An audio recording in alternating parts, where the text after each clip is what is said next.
the main thing that I believe to this day why I was getting the sales that I did was because of one app, but we'll cover that very shortly. Hi guys, it's Kevin here once again, and in today's video I'm going to talk about something which I've been thinking about for a while, and that is, of course, as it says in the title, I'm going to speak about how I made $1.5 million with my dropshipping store between the years of 2018 to 2021. So if we go, just to prove it as well, if we go to 2018 and then let's just call it 2021. Yeah, there we go. So $1.5 million between August 2018 up until, well, which was essentially, let's just call it June 20. So yeah, 2 years basically. Yeah, I tried to still run it in 2021. It failed. I had to close the business, this, that, and the other. Hence why I am comfortable sharing what I'm about to share in this video. Because as you probably know, if you're in the dropshipping space, the last thing you want to do is share your dropshipping store, because people are just going to copy it, yeah, and saturate basically the products you have. So yeah, I've made myself a few notes on what I want to discuss in this video. Yeah, I do feel like because I haven't looked at this for a while, I'm essentially just freestyling, and if there are any questions you have, feel free to drop a comment below. I'm happy to make more videos on the topics, or let's say comments you put below. Or of course, if you have a direct question, I'm more than happy to answer it. So the notes that I've written for myself, which I'm going to cover in this video, is one, how I found out about dropshipping. It's really not that exciting. The store I had, or let's say the stores I had while I was doing dropshipping, how I found my winning product, talk a bit about paid ads. I won't really go into detail there. Talk about the marketing strategy, email marketing, show you some of the apps that I was using, and I'll also talk about the team structure that I had, which is very minimal. Cool, so with that being said, to talk about how I found out about dropshipping, it really is not that interesting, but I thought might as well mention it. Actually, before I say that, I found it really interesting that I'm still getting 1,131 online store sessions this year when the brand closed, or essentially the website closed, basically 3 years ago. That's crazy to me, especially because it's a dropshipping store. Which again, I'll actually show you the store as well. The only downside is because I've deleted all of the apps, because of course, close the business, paused the Shopify subscription, and deleted all of the apps, because obviously why am I going to pay for a monthly charge when the business is closed? However, I did take a screenshot before I deleted them all, and I guess here I am today, 3 years later, actually making use of that screenshot. But anyway, so I found out about dropshipping by someone called Alex Becker. Now, if you're in the crypto space, you probably know about him, but at the time, so this would have been about 2017, yeah, I just got an ad from Alex Becker. You know, he's talking about, do you want to make money, this, that, and the other. At the time, how old was I? Should I say my age on YouTube? I was essentially, what, 24, 25. So, yeah, I see this ad. I'm like, okay, cool. And at the time, I was actually selling goods off DHgate on eBay. So I thought, dropshipping sounds like what I'm essentially doing on eBay, but doing it through your own platform and building a business, or brand, should I say. So looked into this whole dropshipping thing, and I quickly found out that at the time, so back in like 2017 or whenever I saw the ad, like there really wasn't much out there in terms of what you see now. Like there's like 1,000 dropshipping courses, and everyone's telling you the best strategy for your Shopify store and conversion rate optimization. None of this stuff existed at the time. There was actually another big guy that I used to follow at the time, which was Dan Da Silva. So yeah, between those two guys, I essentially just watched their videos. There was another guy called Hayden Bowles, watched his videos, and essentially just started writing notes myself. As you probably know by now, if you do have a Shopify store, it's not rocket science. But 6-7 years ago, it wasn't as intuitive as it is today. Would like to take notes while I take totes of the marijuana smoke. Or you wanna choke and smoke? I mean, it was still easy because it was drag and drop, but you know, stuff like adding your Facebook page into the footer, there was nothing out there, and ChatGPT of course didn't exist, so I had to scour the internet just to do things like add my Facebook page to the footer. But of course, doing all of those things built the callus and made me really understand how this stuff works. And hence why I now run a marketing agency helping well, predominantly, not just Shopify, business owners increase their revenue. But yeah, with that being said, I essentially just took all the videos, made notes on them, tried it out myself. Things weren't working. I would go back to the internet, look at forums, look at this, that, and the other. And yeah, I essentially figured it out. It probably took me about a year and a half, 2 years. Because as I say, there really wasn't much out there. Whereas of course, you now have way too many resources. And I think you probably also have a different challenge nowadays, because now you have too much information. Whereas back then, there wasn't any information. However, that forced me to actually learn rather than just like following a course and not really understanding what I'm doing, kind of just following the steps, if you know what I mean. So yeah, all thanks to Alex Becker. And yeah, here we are today. But anyway, so I actually started my dropshipping journey with a dropshipping business selling things geared towards Buddha, or Buddhism, should I say. And the business was called The Buddha Man, which I then sold, not for much money, it was like £700 or something like that. But yeah, let me actually see if it's still live. It probably isn't, to be honest, but let's have a look. So yeah, SEOs, of course, there we go. So that's the, this is going to be funny to see. I mean, you can just tell, yeah, this is 2019. Oh, well, of course that was 2017, there you go. And then I had posts before that as well, but anyway, it's actually my mum's living room. But yeah, so essentially what I was selling was bracelets. And of course, now in hindsight, I look back at this and I'm just like, how the hell did I ever expect to make, you know, good profit with bracelets? I mean, I was selling them for like $12. But of course, again, learning curve, it allowed me to understand more about marketing, how Shopify works, all this, that and the other. I then also started looking at print on demand. I mean, look at this. This is just funny to see. I mean, you could probably put this together in like 2 seconds now with AI. And you can probably tell all of these images are just taken straight from AliExpress. And I thought that was acceptable at the time. Yeah, I mean, this is just so funny to see. I mean, imagine seeing a brand doing this now, as in with that editing, not this video. This video could still run. Yeah, I also did an ebook. Ebook covers terrible. Started selling this, even though it has nothing to do with Buddhism. But again, dropshipping life, I found this product, tested it, didn't work. I mean, product did turn into a winner for other people, but I just wasn't able to make it work at the time. I got into, so this is when the other business took over, actually. I just remembered. So obviously I sold the business from here on, and then this is all of the stuff that whoever took it on was posting. Yeah. But anyway, let me see if I can show you. It's probably down, yeah. So yeah, I mean, what can I say? I started print on demand with this as well. So I was selling hoodies with the logo because I did think the logo was quite cool. I still think it does look quite cool, to be honest. But yeah, I just, you know, I came to a realization, and again, I think this was actually after watching a YouTube video whereby someone said, you know, you need to make sure that your average order value is at least $60, $70. And that was not the case with this business. So I ended up closing it, well, not even closing this one, selling this one. And then, yeah, I moved on to Modern Muir, which was a dropshipping business geared towards modern makeup artists. But you're gonna laugh at this because my winning product had nothing to do with makeup artists. And the thinking behind that was, okay, which industry or which niche or niche, as people in the US say, can I really capitalize on the industry, essentially?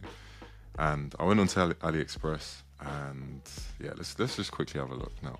Yeah, so I went onto AliExpress, which completely looks, yeah, this looks so different to what I'm used to.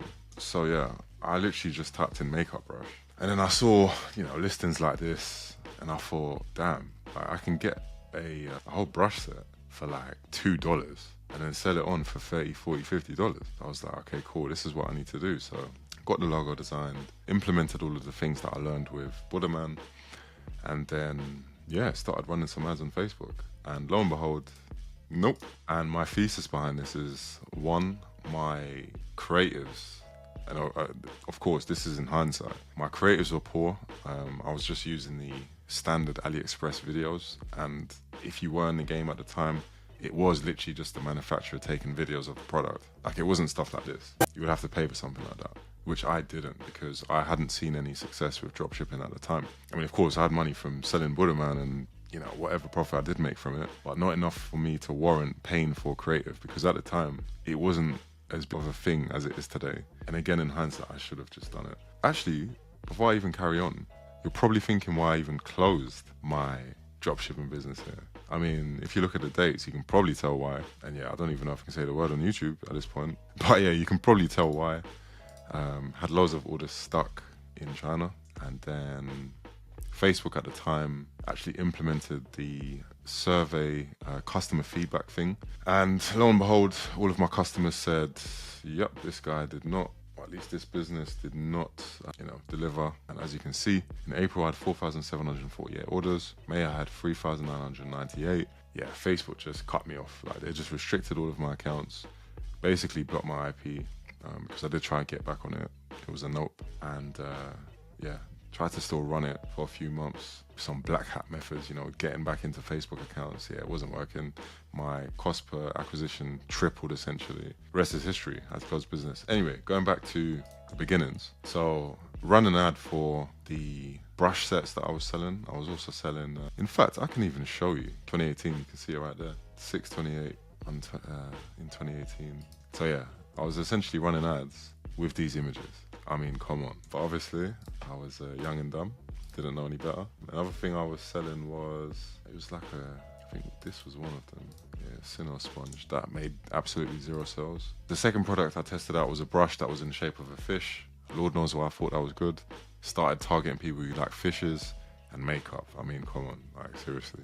I mean, in today's day and age, you could do like an organic TikTok video, might go viral. You then use that content to run your ads, and you're good to go. At the time, my mind wasn't open to things like that. And obviously, things like that didn't even exist at the time. And again, I'm kind of talking as if I'm still 25, like doing it. That was my thinking. Yeah, so done that, done the brushes, tried to do the fish brush, that didn't work out.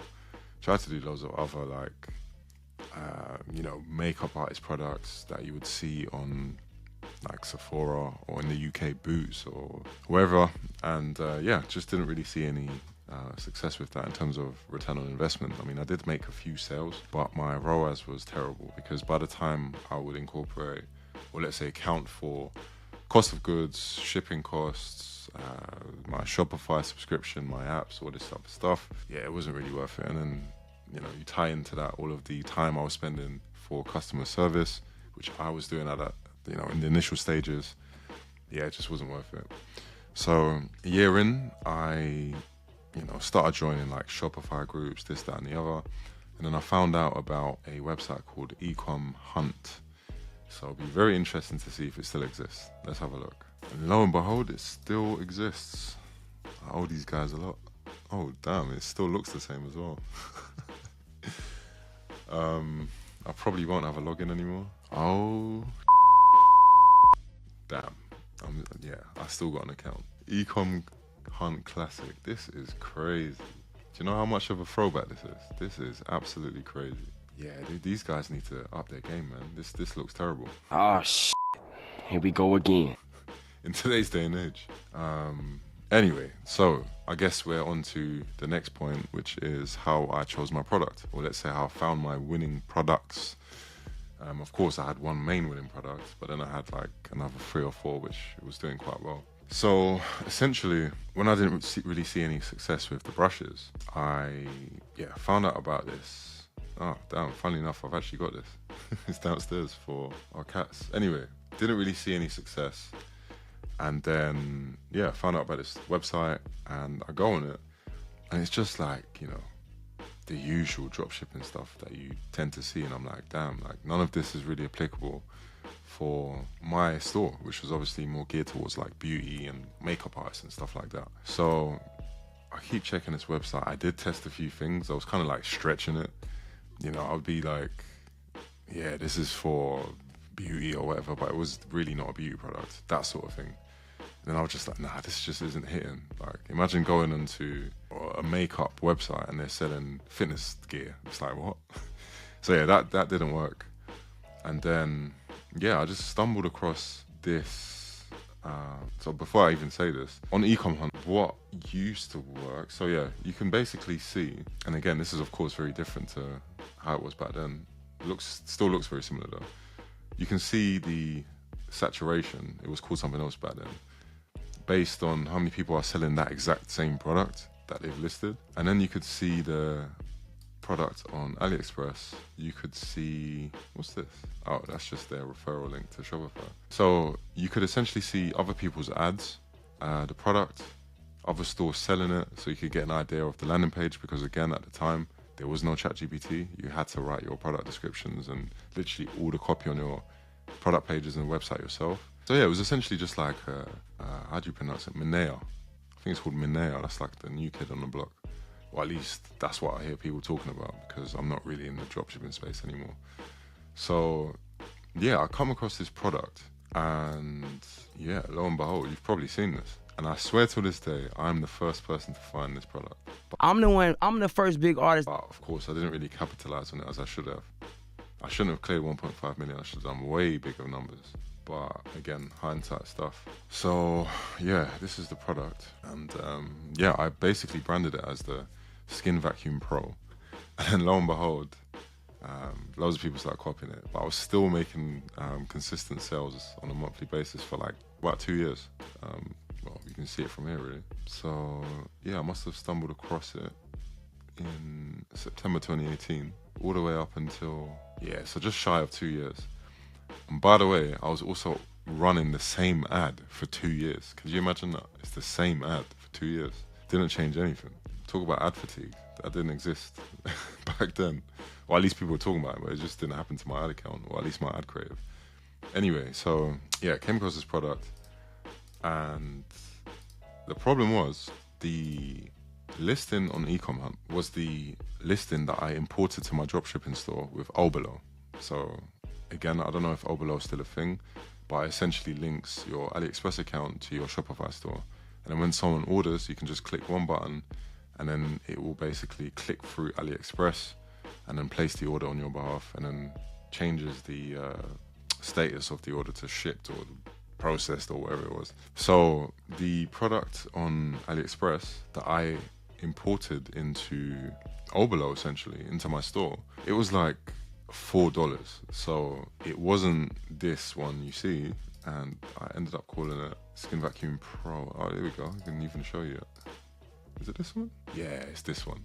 So this is the one that Ecom Hunt is making me smile even looking at this. So this is the listing that Ecom Hunt had up, and yeah, there was literally no one else selling it. And I was like, yeah, like I can, you know, this works for my brand basically. I'll just play it as, you know, makeup artists have bad skin because they're using makeup all the time, this, that, and the other, blah, blah, blah, blah.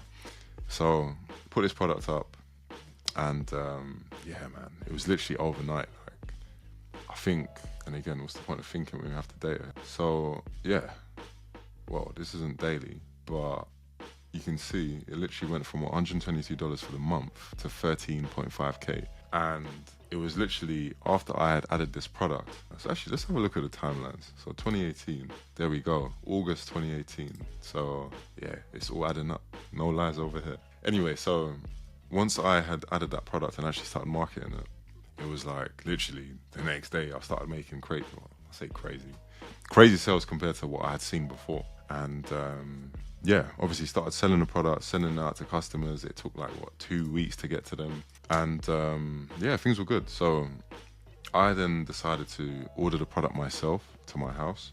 Yeah, did I record it? This is the Skin Vacuum Pro. It's really good if you have oily skin on one particular part of your nose for too long. I would just say do like really light strokes across your nose, and yeah, I really love it.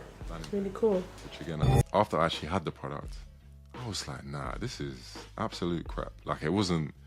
So the product, as you probably know, is essentially a blackhead sucker. So all it's doing is sucking out the, I don't want to butcher this, sebaceous glands or whatever. So it's essentially oil in your pores, which occur naturally anyway if you've got big pores. So yeah, use the product, and I was like, okay, I can see it working. Like, it was working, because I have quite big pores. I don't know why you need to know that, but it was working in the sense that, you know, like the area around my nose was clearer, this, that, and the other. But I could just tell, I was like, nah, this just feels cheap though. Do you know what I mean? Like, even... This is the Skin Vacuum Pro. It's really good if you have oily skin and you have lots of... So a few months go by, I'm riding the wave. Actually, no, it's 2 months that went by. So I was selling it for 2 months. And then I was like, nah, man, I need to find something else. Which is when I stumbled across my good friend, well, my supplier essentially, for the Skin Vacuum Pro V2, which is the one I showed you not too long ago, which was my actual winning product, which was this one here. Yeah, this is it. Yeah, it was essentially this product here. And yeah, found the supplier, made good friends with him, used to chat on Skype all the time, this, that, and the other. And yeah, the game just changed. I'm sorry, you're fired. Get out of here. Right? Because the packaging was essentially blank, ready to be white labeled. I didn't end up white labeling it. I really should have. But again, it's all hindsight stuff. And yeah, things shot up from, essentially, where was it? Yeah, essentially 122 to 13.5 to 22 to 27 to 62 to 71 to, it just went crazy. And of course, the same thing happened in 2020. Because the packaging was better. I mean, of course, it still wasn't amazing. It was just that it was blank. Like, there was just the product image on it. It was a white box. That's it. So yeah, ordered that product as well. Made another UGC video, and I was like, yeah, I'm happy with this. Like, it doesn't feel cheap, whereas the previous one did feel cheap. So I guess another tip is, if you're dropshipping, always order the product that you intend to sell to actually see, is this a quality product? And I feel like in today's day and age with TikTok and stuff, you will naturally try and make some organic content for it. So by doing that, you're already thinking about, how you can actually market this product. Whereas, at the time it was like, okay, let me just make a UGC video, slap it on the product page and see what happens, if you know what I mean. So yeah, that's a bit about my journey with how I chose the product. Again, nothing crazy. And I guess another thing to add was, before I found Ecom Hunt, I did literally used to spend a few hours on the AliExpress. But if you've spent time on AliExpress, you just know, like, their SEO is not the one. Like, it's like finding a needle in a haystack, basically, to find the winning product from actually searching stuff yourself. So you're either going to have to use a service like Ecom Hunt, or look at other people's dropshipping ads and then try and source that product somehow with sources or whatever. Cool. So yeah, I'm not really going to talk too much more about the Skin Vacuum Pro. I mean, you can clearly tell that... Where is it? Well, I might as well show you this quickly, actually. So I also did a Skin Vacuum Pro product, but just more expensive because it had a red light on it. For skin benefits. 3 color beauty lamps, there we go. Yeah, that's all I'm going to say on that. Again, feel free to ask me any questions on that. I actually did end up having somewhat beef with this guy who then created a whole domain on it called skinvacuumpro.com. Fuck you, bitch. Shut the fuck up, bitch. Back the fuck up. If I knock the fuck out you. Damn, man. Hey. And he actually did white label it, and I'm like, damn, I really missed out. Another funny story before I move on. One customer of theirs actually emailed us because they thought they ordered it from us, and they were on like order number 50,000 or wherever it was, and I was on like order number 18,000. I was like, fuck, like, I really messed out there. No.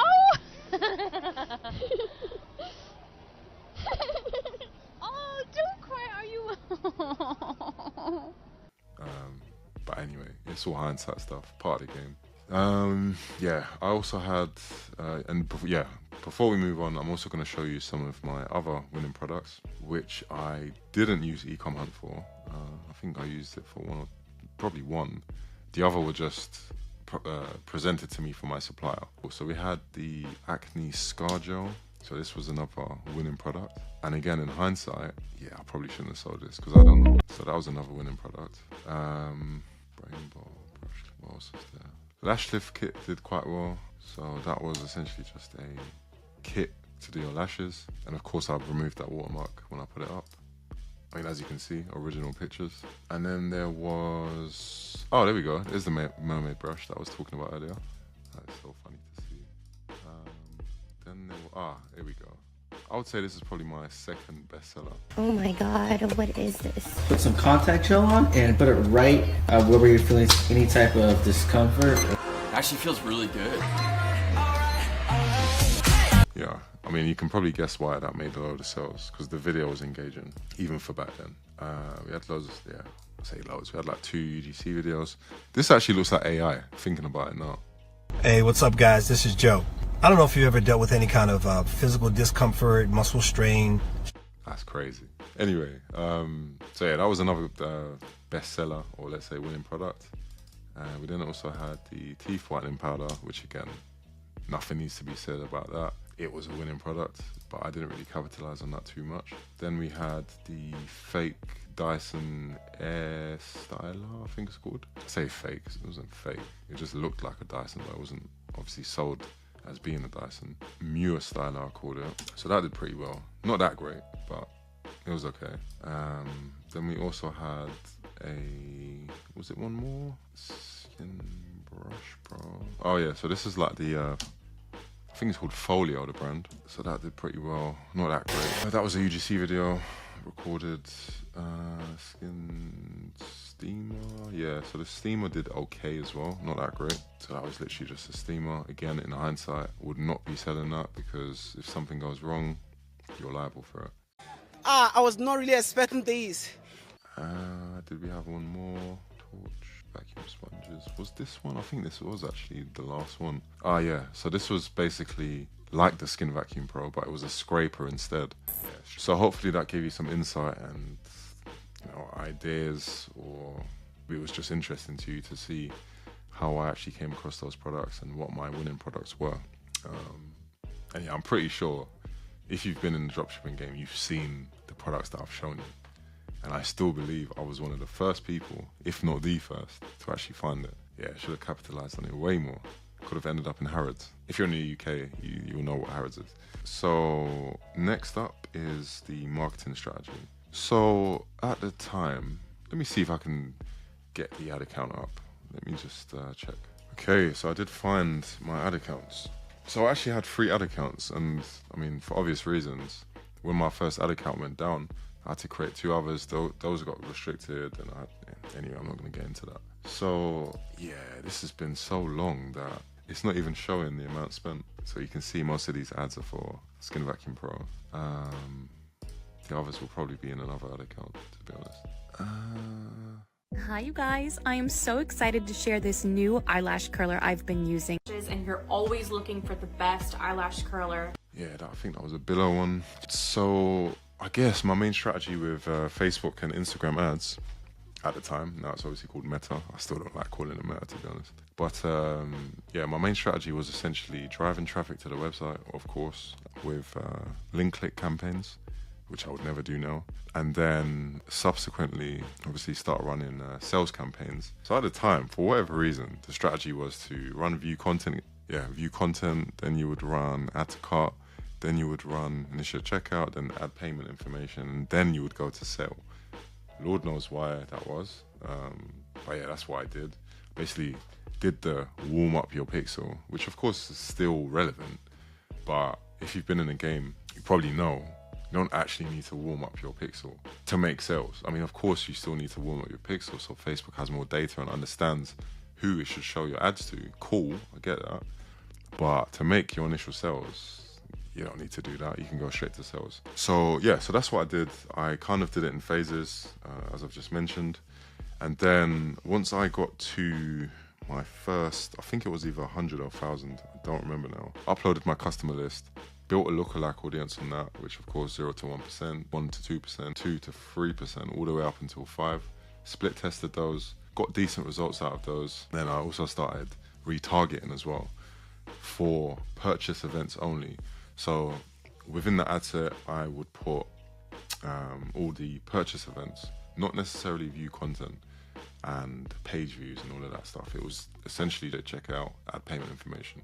And then I would exclude people who've purchased. And then, yeah, again, I would also split test like non-purchase event actions. That's probably the wrong word to use, but yeah, non-purchase event actions. And yeah, that was essentially like the main Facebook and Instagram strategy, like nothing crazy at all. And then in terms of ad copy, I would, have a look at like examples of different ads from Ecom Hunt and then put together my own version of it. Because as I say, things just weren't as accessible as they are now. And at the same time, I was managing my, Facebook comments, this, that, and the other, really engaging with people in my comments. Yeah, that was essentially it in terms of like the main bulk of the strategy, because that's how things were running back then.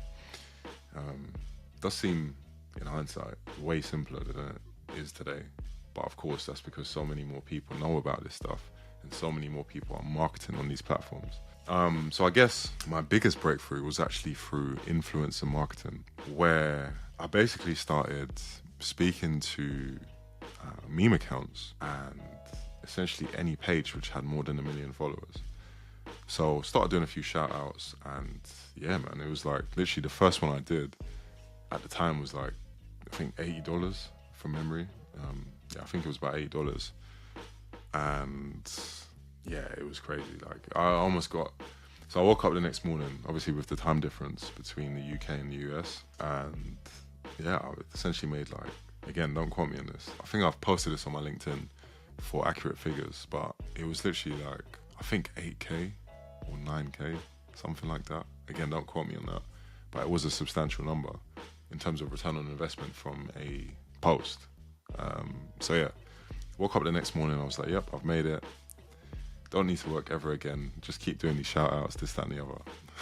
I mean, obviously things played out differently, but that's a different conversation. So I literally, after my first shout out, I was like, yep, I'm definitely gonna keep doing this. So I was literally doing shout outs maybe 2 or 3 times a week for months. And with that, I was getting loads of traffic to my website. I would then retarget those guys. So it was kind of working hand in hand. Basically an omni-channel presence, even though it was still on Instagram. So I guess it's not really omni-channel, but omni strategy. Let's say omni strategy. And the page that I was using, I might as well show you it as well, just to give you context and my thinking behind why I chose this page. So let's have a look. Throwback time. You still got the same profile picture. Crazy. Yeah, if I logged in and showed you my messages, you would see the amount of messages me and this guy had. Anyway, so before I stumbled across this, I'm going to leave it on here. Yeah, this guy, doesn't know what he did for me. Anyway, so I was doing posts on like meme pages and stuff like that, which was okay. Well, better than okay, as I clearly just mentioned. And I just kept scouting for more pages, this, that, and the other. And then I came across on my feed this medical talks page. And I think at the time that I literally had 1 million followers. And the craziest thing about this page, well, I'm gonna have to blur out some of this stuff because I don't know if it's allowed on YouTube. But the craziest thing about this page is the fact that the engagement was crazy. Like, I bet we can even, it's not crazy anymore. I mean, the likes are crazy. But I think, the post I saw literally had like 1,000 comments. Like, you did not see that sort of stuff back then. Not regularly anyway. So, I kept getting in contact with this page, and then finally he responded to me. And I don't think he was actually doing shout outs at the time. So he literally said like, I don't want to do shout outs. It's not really part of, the theme of the page. And I basically said to him, I totally get that, but my product will help people with their blackheads and their skincare. It's not really a skincare product, so to speak. And it's also got that shock factor, which your page does. Something along those lines. Again, I didn't say it like that word for word. And spoke for like a week, and then he said, cool, we'll do it. And let's just say this page, the engagement was crazy. If I remember correctly, there was a time there was like 300 plus people on my website just from this one shout out. Like for hours, not just when the post went up, for hours. So that's another thing I wanted to mention. So I don't know if this stuff still works because the algorithm has changed. Because back then, as soon as you posted something, more people would see it, whereas that's not the case now. So again, I'm just sharing this to, I guess be transparent, give you some ideas, and be interesting to see if people implement anything that I did back then and see what the results look like today in 2024. We're almost in 2025, but Anyway, so that was the whole shout outs thing.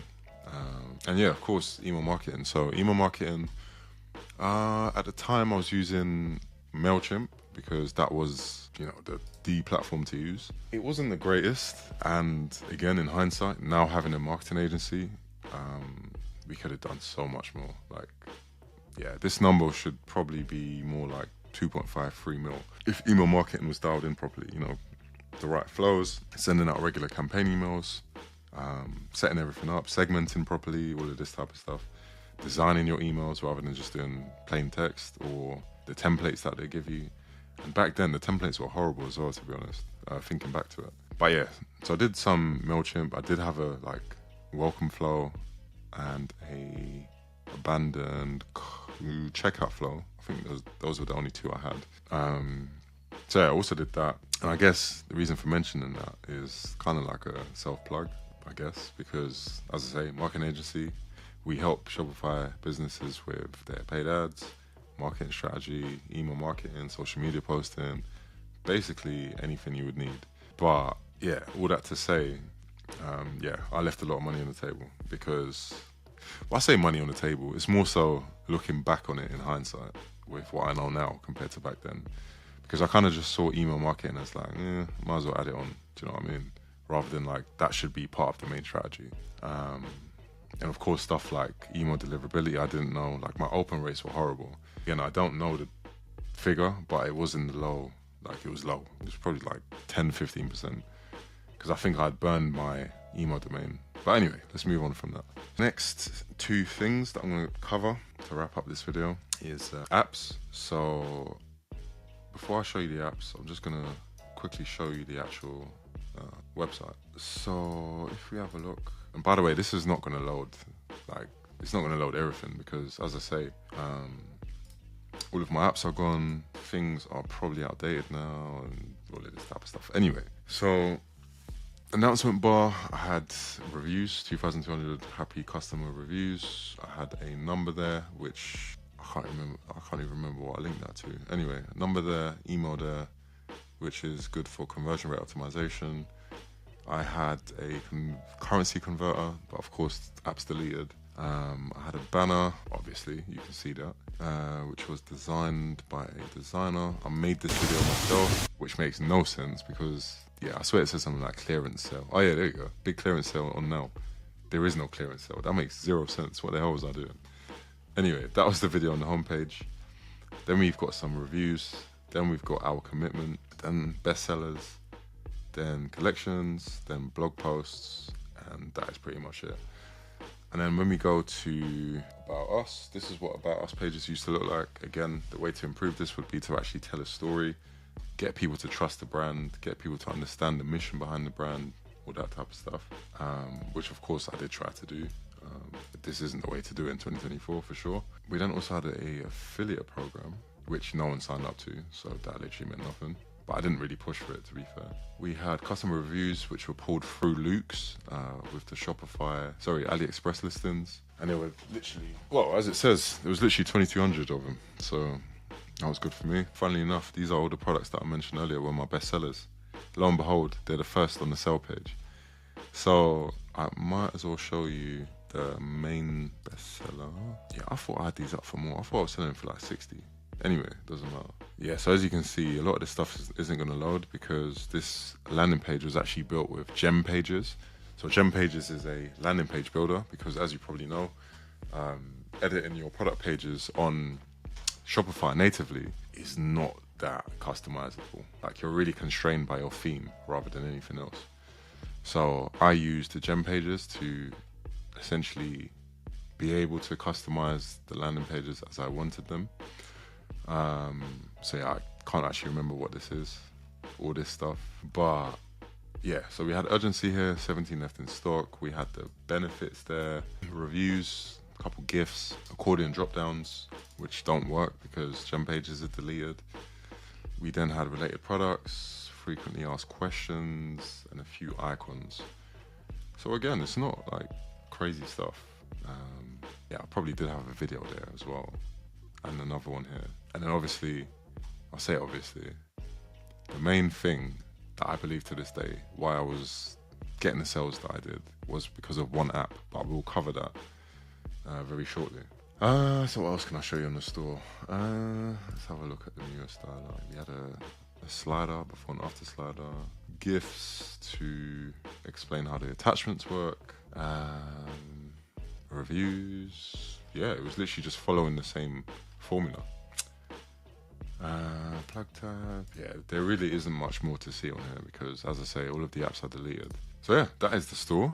So let me have a quick look for my screenshot of my apps. I just stumbled across a video before I knew what Loom was back in the day, sending my virtual assistant and customer support rep how to update returns, I think. Here in this column, I will populate the price change amount. So if an order's been lost or defective, just let me know as soon as I can. Also, just in case it's confused you, I don't only just do this when it's a replacement, I also do it when it's just a refund. So if a customer is... That's funny. Apps. So yeah, there we go. Here's the folder. Gem pages. What is this? Hope it's nothing dodgy. Why does iCloud take so long to download? I'm sure iCloud nerf your download speeds. Okay, that's me putting the thing together. Yeah, I think this is like a troubleshoot video for gem pages. Anyway, let's not do all of that. I'm kind of just going down memory lane sort of thing. So I'll explain each. I can't even zoom into this. So yeah, hopefully you can read it. So some of these apps I won't actually remember what they were for, but I'll try and explain as best I can from memory. So Candy Rack, one-click upsell.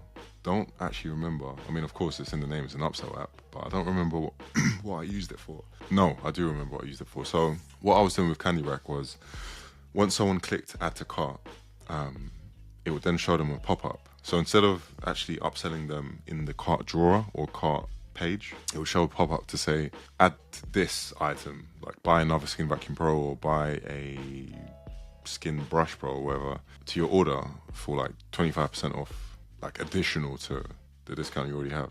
So that was quite good. I think that also helped me increase my average order value by quite a lot just through this one app. I know I see a lot of brands now increasing, or let's say upselling inside the cart drawer. At the time, it was like not best practice to have a cart drawer because of pixel tracking for obvious reasons. I keep saying, get out of here. Get out of here, man. Shit, I'm saying. Obvious. For the reasons that I don't think the pixel was as advanced back then. Again, this is just a theory. And what would sometimes happen is the tracking would be way off because you haven't essentially gone to the cart page. Whereas I don't think that's as much of a problem now. So it was always recommended to send people to the cart page, which again, in hindsight, just seems ridiculous because you should be taking out steps from the customer looking at the product to the customer purchasing and make it as frictionless as possible, which of course doing all those steps isn't. So that was that. That app probably still does exist because they were quite big at the time, but who knows what's happened since then. Civil Pixels, I believe this app allowed you to add multiple pixels to your store. So because I was selling the Skin Vacuum Pro and also like the Pulse Relief thing, that was more so like fitness related, I essentially added a different pixel to that page because that was more so fitness related. Like I didn't really want to mix beauty product audiences with fitness product audiences and people who are in pain. So that was that. We then have Crush Pix, obvious. So that would essentially just compress your images without losing quality, makes your website faster. Exchange Marketplace, again for obvious reasons. I was trying to sell the business, which didn't happen. Of course, I've still got the login. Facebook, yeah, Facebook's Facebook. Frequently bought together. So that would actually show a bundle at a discount at the bottom of the page, which of course you didn't see when I was showing you the product page because app's gone. Gem pages, as already mentioned, that's where you build your landing pages, or at least that's what I did. Klaviyo, because I moved to Klaviyo towards the end. I mean, I've still got MailChimp in there, of course. Got Loox for reviews. So Loox allows you to actually easily import reviews from AliExpress. I don't know if they still allow that, but yeah, that's what was happening at the time.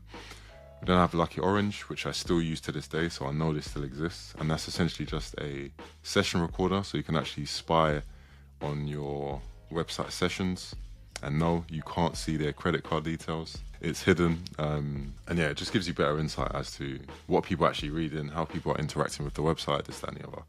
So yeah, it's a pretty good app that we still use today with our agency. Obolo, yeah, I don't need to explain Obolo. If you're still watching this video now, I don't need to explain Obolo. And I'm pretty sure it still exists. So we get to the big boy now, Wheelio. This app is, or was, the game changer. Like, this was the game changer. And again, I was one of the first to adopt this. I'm starting to sound like Soulja Boy now, but I started this, bro. Why y'all think y'all got this camera? Charlamagne, why you think y'all got all these cameras in here right now? when I say first to adopt this, I mean, didn't have many reviews. I stumbled across it randomly on the marketplace on Shopify, and it changed the game. So what this was, and you've definitely seen this before, it's essentially just like a little drawer which would say, you know, are you feeling lucky today or whatever? And then they would see like a spinning wheel, and people would essentially have to give me their name and email, and yeah, from there it would essentially spin a wheel and people would always win 20%. So you can obviously set the weighting of how much people can win, this, that, and the other. Tried loads of stuff, and I just found that people were happy with 20% off. So I just made every time someone gave me the email 20% off. And once they've won the 20% off, they would actually have a timer at the bottom as well, saying your discount code expires in 15 minutes or 10 minutes or whatever it was. So that would drive urgency. They felt like they had won it, which, well, I guess they kind of have. Yeah, I feel like I'm confessing something there. So yeah, Wheelio was just, yeah, game changer. And the reason I say this is because Wheelio actually had a separate discount code to everything else. Hopefully I'm not lying there. I think it did. Yeah, look at all these candy wrap. Can you sort it by used? Yeah, it's obvious which one Wheelio is. Lucky. So yeah, we can tell. It's Wheelio. Lucky 20 is the discount code that everyone won. Oh look, Medical Talks 10. What a surprise. 391. Yeah, this is crazy looking at this. Anyway, so yeah, they would win Lucky 20. They would then redeem their Lucky 20. Yeah, crazy. I mean, look at this. It's all Wheelio. And of course, to attribute it all to Wheelio, probably no. But yeah, they're all integrated, or let's say interacted with Wheelio. And of course, that then grew my email list. And I was able to obviously capitalize on some of those subscribers via MailChimp and Klaviyo, which is why I say my analytics would probably say 1.5 million to 3 million if I did email marketing properly, because my email list was, I think I had like 90,000 people in there. Cool. So going back to apps, app list 2021. Yeah, that's what I shut everything down. Anyway, Wheelio, and then I had quick announcement bar. Yeah, I mean that's obvious. I mean, in today's day and age, you literally just get someone to code it. You could probably even get ChatGPT to code an announcement bar and just add it into your Shopify theme code as an asset, and then yeah. Anyway, so yeah, announcement bar, obvious what that was for, to announce discount codes, all of this type of stuff. Reconvert, I don't actually remember what this was for. It might have been something to do in the checkout page. Yeah, I don't really know what that's for. Well, I do know what it's for. It's for upselling, cross-selling, but I don't know how I used it. So next is SMS bump. I didn't really utilize this properly. I kind of added it close to when I was closing the business, so I can't really comment on SMS bump. You probably know that SMS has the highest return on investment in terms of marketing channels, but yeah, I didn't really capitalize on that, so I can't comment. Snapchat ads for obvious reasons, and then we have another game changer, which was Vitals. So I'm guessing Vitals is still around because it was incredible, but yeah, it says it right there. It's 40 apps in one. So because it's been so long, I don't remember which exact features or functionalities I was using from it, but yeah, it just made things so much easier. So just out of interest, I'm actually going to look for Vitals so I can actually read out what it does. I really hope that they're still alive. There we go, they are. They're even built for Shopify. Love to see that. Let's have a look. Upsell builder, visitor. Oh jeez, they even do visitor replays.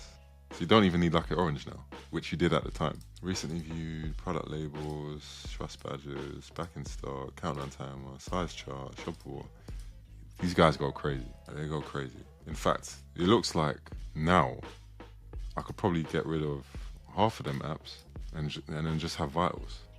That's crazy. How much are they charging that? Reviews are capped. It's okay. I mean, I think I was paying like $20, $30 at the time for like the pro plan or whatever. But yeah, so those are the apps. So I guess the only last thing to really just quickly mention, and yeah, I applaud you for getting this far into the video because, yeah, you're obviously looking for some new game. But yeah, so in terms of team structure, I literally just had 2 people. So I had one virtual assistant from Kenya doing my customer support, who I was sending that video to that I played randomly like probably 10-20 minutes ago, and she was handling their returns, responding to emails on a daily basis, fulfilling orders on Obelo, and that's all she was doing. And I think she was probably doing like 20 hours a week, so yeah, she wasn't full-time. And then I also had another virtual assistant looking after my Instagram. So I guess that's the last thing I can show you. Give me a sec. No, actually, I can just show you from here. It doesn't even open a new tab. So yeah, she was essentially looking after my Instagram, and as you can see, starting to get better now from the Bodyman store that I showed you earlier. But again, like looking at this in hindsight, it's still poor. But I think that's just because things have moved on. This was very, very acceptable at the time. So yeah, she was designing and posting. Yeah, I can't remember what her posting schedule was, but I would like to say at least once a week. It's probably more than that, but yeah, I mean, you can tell she was using Canva. So yeah, it's nothing crazy there. But of course, things have moved on. I don't think you can do this anymore. Like, this doesn't look like a brand that I would buy from, basically. But again, that's just me. So yeah, I literally just had those 2 people helping me with Modern Muir, and yeah, I guess again, agency plug. What I should have done is I should have trained, potentially like a media buyer to just do what I was doing anyway inside the Facebook and Instagram ads manager. And then, I didn't even mention, I was also doing Reddit ads, Snapchat ads, and Pinterest ads. So I should have also done the same for those platforms. And then Google ads is actually something that I wanted to implement in 2020, but of course things happened that didn't happen. And what I should have done is, once I started seeing success with my Facebook and Instagram ads, I really should have just gone out there to find someone who has expertise in Google ads, because I felt like I could, look after things when it came to Facebook and Instagram. And again, in hindsight, I shouldn't have been doing that. Like, a business owner should not be scheduling ads and getting the post IDs and making sure all of the settings are right and all the primary text are correct for each ad creative and then ads. Shouldn't be doing that. So yeah, I guess that's another lesson. One thing I did do, and I do kind of applaud myself for it, is of course outsource my social media presence, because I just identified, like, fair enough, Facebook and Instagram was sucking a lot of time because I was in the ads manager for basically most of the day. But actually designing and scheduling and writing the caption, nah, I was not doing that. So yeah, I guess that wraps up the video. I didn't expect it to run this long, but yeah, as I said, if you've got any questions, if I didn't explain something in enough depth, if you want to see more content in terms of like the actual ads that I was running, then comment below. And in fact, before I go, I will actually show you my winning ad creative, like the one that I was talking about that I ran for 2 years. So let me do that. Yeah, so here's the Skin Vacuum Pro folder, and as you can see, loads of variations. I tested it in the UK, Denmark, Norway, Germany, America, British, anyway. So I guess, yeah, because it's been so long, I don't actually know which version was the original, but I'll quickly show you. Skin V2 from... Yeah, that's not the original. I can't show you that. Where is it? Where's the original one? Oh, this is the first one. This I couldn't run on Facebook. Yeah, I did that. That got taken down ASAP for obvious reasons. Yeah, that got taken down. It might be this one. Skin Vacuum Pro V Tool is a powerful vacuum suction tool for blackheads, whiteheads, acne, and excessive oils. The Skin Vacuum is amazing for cleansing the pores, with adjustable suction levels to absorb the entire blackhead and all the dirt located there, leaving nothing but a clean pore behind. Using traditional methods usually only removes the parts on the surface, so a couple of days later, they will appear as pores again. Black Friday 65% off sale is going on now. The product comes with 5 different sucking caps, each one of them being fit for a special use. So that's it. That ad was running for 2 years. Well, what was basically 2 years, except for like the restrictions and stuff. So yeah, thought you would like to see that. And again, if you want to see more of the creatives, you want to actually dive into, you know, the setup of things and all of this type of stuff, comment below, and I'll be sure to do that. So yeah, I'll leave it there, and I shall see you in the next video.